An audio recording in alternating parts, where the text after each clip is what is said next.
रामनारायण चौहान, महासचिव महात्मा फुले सामाजिक शिक्षण संस्थान दिल्ली में।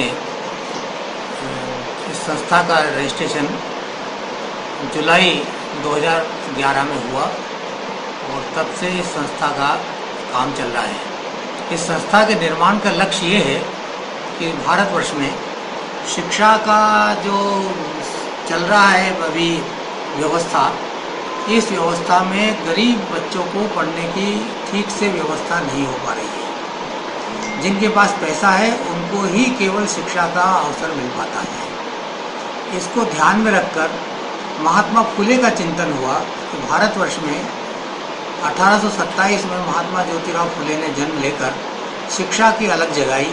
उन्होंने सबसे पहले नारी शिक्षा का सोपान अपनी पत्नी को पढ़ाकर किया और उन्हें देश की प्रथम शिक्षिका बनाया। और उनका एक लक्ष्य था कि शिक्षा निश्चित रूप से सरकार की जिम्मेवारी है।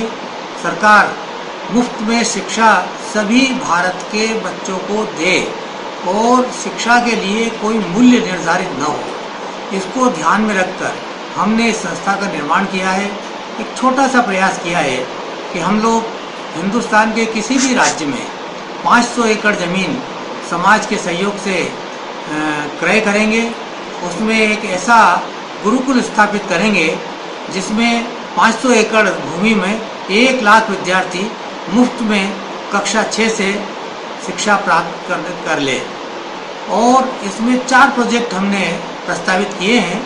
एक प्रोजेक्ट शिक्षा का, दूसरा प्रोजेक्ट हमारा डेयरी प्लांट है जिसमें गौशाला होगी और डेयरी का मिल्क से बच्चों को दूध मिलेगा। मिल्क प्रोडक्ट से मार्केटिंग होगी और उससे बच्चों का खर्च निकाला जाएगा। इसी तरह से बागवानी फार्म होगा। बागवानी फार्म में सब्जी का उत्पादन वही होगा, लेकिन रिसर्च जो होगा उसका पैसा उसके बच्चों के खर्चे में काम आएगा।